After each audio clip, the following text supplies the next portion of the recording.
Vuoi comprare e ristrutturare case in Italia? Sei un po' bloccato anche tu da alcune paure?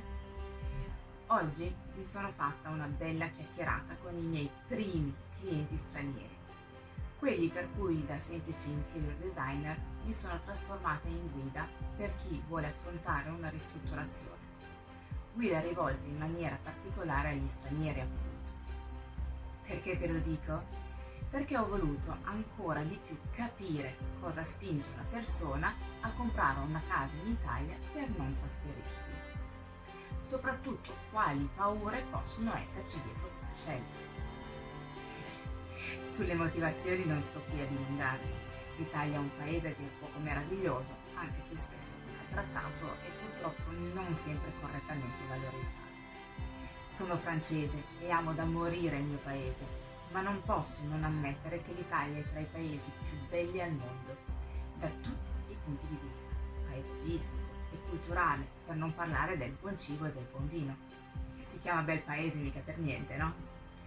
Quindi direi che non c'è da stupirsi se sono molti gli stranieri che amano l'Italia e vogliono avere una casa qui per passare le vacanze. Però è una scelta non facile da prendere. Quali sono le paure che nascondo? Il fatto di avere le possibilità di fare un passo del genere non significa certo farlo con leggerezza e senza timori. Infatti di preoccupazioni, come immaginavo, ce ne sono parecchie. Vediamo se ti ci ritrovi anche tu. La prima, va da sé, è lo scoglio della lingua. A meno che tu non venga in Italia regolarmente da tanti anni, oppure stai studiando l'italiano già da un po', è facile che tu non sia del tutto indipendente con questa lingua.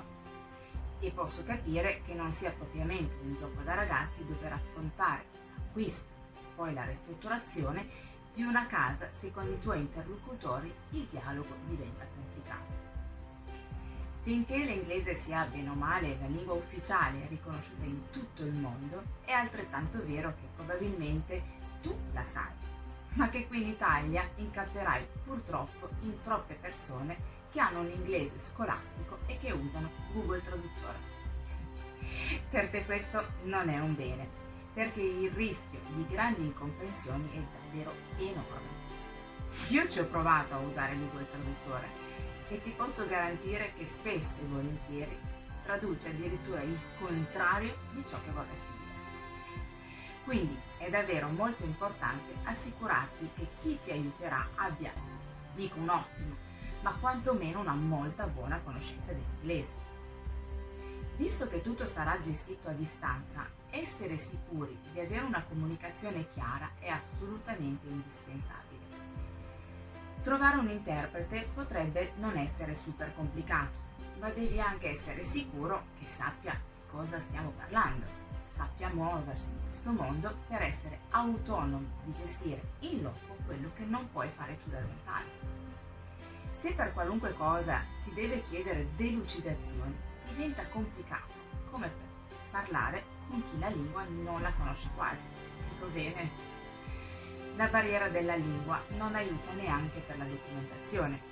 Come puoi leggere e comprendere un contratto in italiano?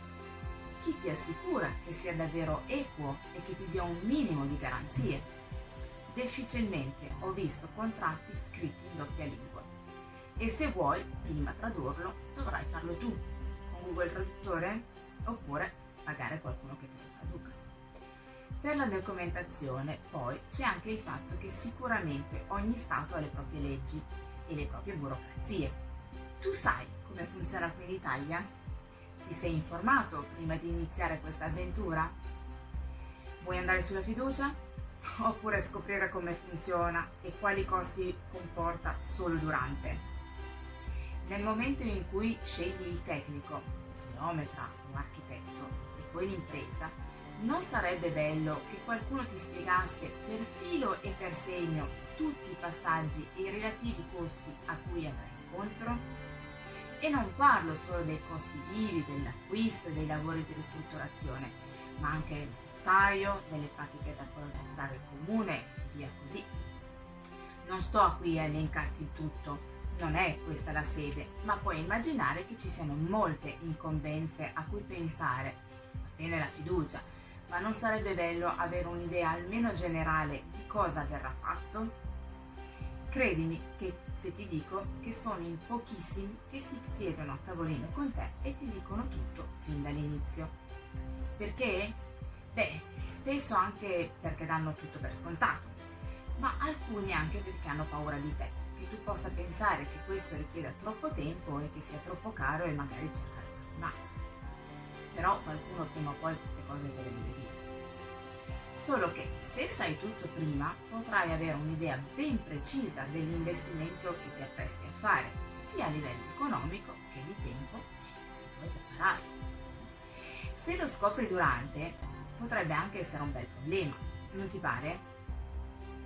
E poi ci sono le due paure più grandi, ovvero quella di essere in qualche modo fregati e quella che i lavori non arrivino mai al fine. Per quanto riguarda i prezzi, non puoi fare certo il paragone con i prezzi applicati nel tuo paese.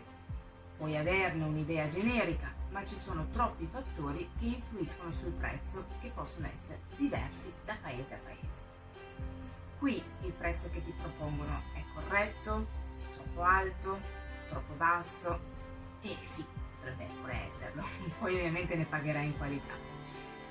Per quanto riguarda i lavori che non arrivano alla fine, ho scoperto che girano tante storie orribili su costruttori che non portano a termine il loro lavoro o ci mettono 5 anni. Cito testualmente la cliente. Queste paure ci sono sempre, ma purtroppo quando si tratta di italiani i timori aumentano. Se sei olandese lo sai già, se no te lo dico io. In Olanda hanno addirittura scritto un libro su come evitare di farsi fregare quando si compra e si ristruttura in Italia. Lo dico davvero, ce lo hanno detto dei clienti dell'architetto con cui collaboro. Sono certa che tu sappia che è un luogo comune, ma purtroppo sono consapevole che questa sia la fama che gli italiani hanno all'estero. Malauguratamente non è sempre una garanzia nemmeno affidarsi ad uno straniero che ormai vive in Italia.